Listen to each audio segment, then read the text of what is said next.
Bernard Dugas, vous êtes ingénieur, vous êtes suisse, vous étiez français autrefois, vous êtes devenu suisse. Vous êtes un ami proche de l'économiste François de Siebenthal. En Suisse, le 10 juin prochain aura lieu une votation sur la monnaie. Est-ce que vous pouvez nous expliquer l'enjeu de cette votation ? Oui, donc c'est la votation monnaie pleine. C'est un enjeu important par ses conséquences. Au niveau technique, c'est quelque chose d'assez simple, puisque ça consiste à dire que chaque client d'une banque pourra choisir s'il veut mettre son argent comme un placement dans la banque. Et donc, en cas de faillite de la banque, cet argent peut disparaître. Mais en échange, il est rétribué pour ça. Ou s'il veut mettre son argent comme un compte-titre, comme pour les actions ou les obligations, c'est-à-dire un compte-titre en dehors du bilan de la banque. Et dans ce cas-là, si la banque fait faillite, en fait, il ne perd pas son argent. Et c'est l'argent légal créé par la BNS.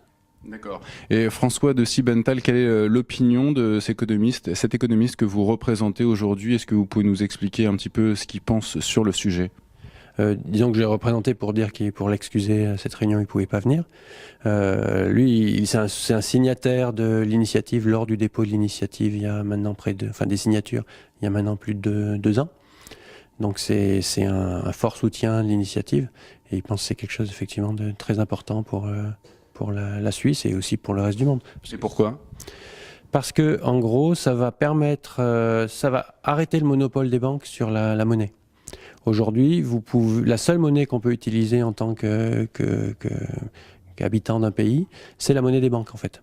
Même les billets, ça représente la monnaie des banques. Parce que quand vous retirez un billet à un distributeur, vous le payez avec de la monnaie bancaire. Donc, en fait, il faut déjà avoir de la monnaie bancaire. Or là, avec monnaie pleine, chaque personne pourra accéder directement à la monnaie centrale créée par la Banque centrale, donc la BNS en Suisse, la Banque nationale suisse. Et du coup, on pourra sortir la monnaie dont on dispose, par exemple les salaires, l'épargne, on pourra la sortir des banques. On ne sera plus obligé de laisser dans une banque d'une manière ou d'une autre. Et donc ça veut dire qu'on peut se protéger des banques et qu'on peut aussi choisir d'autres...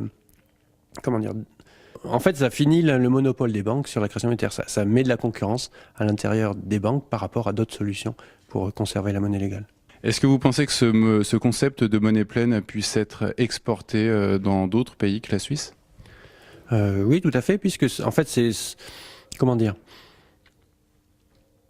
c'est à la fois une prise de conscience, donc c'est pour ça que l'aspect pédagogique de l'initiative, même si jamais elle n'était pas votée, l'aspect pédagogique de l'initiative est très important, puisque ça fait prendre conscience qu'une banque n'est pas un vestiaire.